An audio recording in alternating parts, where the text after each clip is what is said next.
Bonjour à toutes et à tous, j'espère que vous allez bien. On se retrouve pour le brief du jeudi 18 décembre, il est 10 heures. Aujourd'hui, on va parler donc des news économiques, du ratio long and short, du funding, open interest, des liquidations. On regardera ce que font les whales en finissant par l'analyse technique de Bitcoin. Mais avant ça, on va regarder donc ce qui s'est passé hier. On a eu un gros pump sur Bitcoin, mais voilà, c'était sur une news de Trump sur lequel il annonçait que il allait être un peu indulgent sur les tarifs douaniers.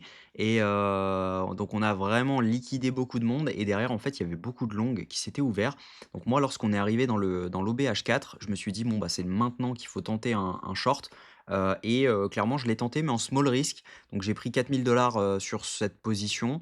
Donc c'est un RR de 4, donc c'était 1 000 de risque, dessus. Et donc ça a TP, donc hier soir. Donc j'ai décidé de TP dans ce FVG juste ici parce qu'on avait des liquidités à prendre juste là, donc juste en dessous de cette zone et derrière on avait un FVG dans lequel on pouvait rebondir. Donc c'est chose faite, on a rebondi là-dedans. On n'a pas vraiment liquidé sous cette zone, donc on valide un equal low. Donc à mon avis, on revisitera cette zone. Mais voilà, c'était pour, une zone de rebond potentiel. Cette zone, à mon avis, elle était clean et donc il y avait des possibilités dans lesquelles on rebondit dans cette zone. Donc voilà, petit trade sympa, donc cet OB a fait le taf. Maintenant, on va voir ce qui peut se passer au niveau technique. Si on regarde en H1 quand même, on est toujours, bear, hein, on a fait vraiment une prise de liquidité. Donc ça veut dire que actuellement, si jamais on veut passer haussier maintenant et qu'on voudrait, tout simplement up, il faudrait vraiment valider un changement de tendance ici et ça, c'est problématique parce qu'il est plutôt haut. Donc ce qu'on va vouloir, nous, c'est plutôt un range dans lequel on range plutôt. On valide donc un changement de tendance. Derrière, on accélère un petit peu, on fait notre retest et derrière, on peut repartir. En revanche, c'est pas vraiment très clean. Donc, ce qu'il faut, c'est vraiment que ça s'accélère très fortement pour avoir un rebond. Parce que actuellement, bah, ce qu'on voit, c'est qu'on est plutôt baissier. Donc, on a notre changement de tendance qui s'est effectué juste ici. On est actuellement dans le retest de ce FVG juste là. Si jamais je me mets par exemple en M15, on a donc un IFVG à venir chercher dans cette zone. Donc logiquement, donc il prend même toute cette zone entre les 89 389 et les 87 900 dollars. Donc clairement, actuellement, il n'y a pas grand-chose de haussier pour pouvoir partir beaucoup plus haut. On a pris les liquidités qu'il y avait à prendre au-dessus, même s'il y en a encore au-dessus juste là, hein. On voit clairement qu'ici, il y a une accumulation de liquidités autour des 92 000 dollars. On a également une accumulation de liquidités juste ici jusqu'au 94. Donc, venir chercher cette zone pourrait être pris, pris en compte. Mais actuellement, ce qu'on voit, c'est qu'on a vraiment une accumulation de liquidités juste en dessous. Et donc, il est facile pour le prix de venir chercher cette zone pour derrière avoir un rejet pour venir chercher cette zone et aller beaucoup plus bas. Donc logiquement, faites attention à vous. On est toujours dans un range dans lequel on se situe donc dans ce range entre les 83 700 et les 94 000 dollars. On n'est pas à l'abri de venir tout simplement swept le bas pour derrière pouvoir avoir un rebond, revenir chercher le haut, et cetera. Donc faites attention à ça. Actuellement, moi personnellement, je reste baissier. On n'a pas vraiment de data bull, mis à part ce que font les Wells et on va regarder au niveau data. Au niveau news économique, aujourd'hui, on va avoir l'inflation américaine à 14h30. Attendez-vous à avoir du mouvement. Et dans la nuit, on va avoir les taux japonais. Donc, on s'attend à une hausse de 0,25 points sur les taux japonais, en sachant que il y a beaucoup de gros portefeuilles qui vont emprunter de l'argent au Japon, donc avec des taux très bas à 0,5%, pour derrière les placer sur des taux à 3, 4%, etc. Donc là, le fait que les taux montent, ça réduit la rentabilité de ce mouvement financier, parce que bien sûr, il y a des frais qui s'appliquent, etc. Donc ça veut dire qu'il y a il y a de moins en moins d'intérêt à le faire, et donc par conséquent, les prêts vont sûrement être remboursés, mais pour rembourser les prêts, il va falloir qu'ils vendent leurs positions. Et donc, soit les positions ont été vendues ici et ont été vendues tout le long du dump, etc., puisqu'on est au courant de ce dump enfin de ce pump des taux directeurs japonais.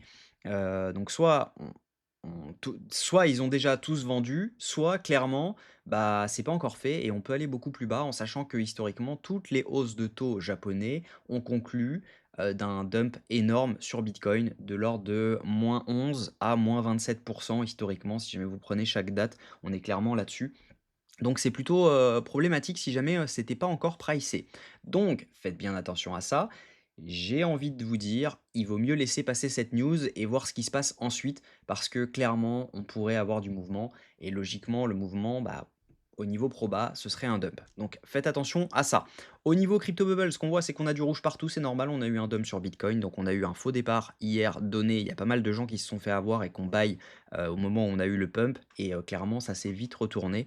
Donc on a fait notamment des all-time lows sur plusieurs assets, notamment le pump, le Aster, etc. Donc clairement, voilà, c'est assez problématique là-dessus. Mais je pense que beaucoup de gens se sont fait avoir hier. Au niveau funding open interest, ce qu'on voit, c'est qu'on avait donc une hausse de l'open interest avec une hausse des fundings, ce qui voulait dire que ici c'était majoritairement du long qui s'était ouvert. Et donc, lorsqu'on est venu chercher cette zone, bah, tout simplement, on est venu les clôturer rapidement. Donc, on a liquidé tous les shorts qui étaient rentrés.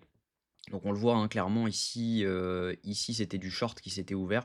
Donc on avait donc une hausse de l'open interest avec baisse des funding. Ici c'était majoritairement du long qui s'était ouvert. Donc on avait une hausse de l'open interest avec une hausse des funding. Ce qui veut dire que ici il y a encore des liquidités à venir chercher.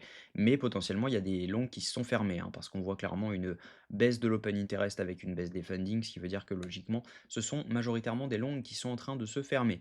Mais voilà, pourquoi pas revenir chercher donc la zone dont je vous parlais juste ici pour derrière avoir un rejet et venir prendre les liquidations et ensuite, bah, les datas nous diront la suite. Mais voilà, on ne peut pas vraiment savoir ce qui se passera après cette prise de liquidité.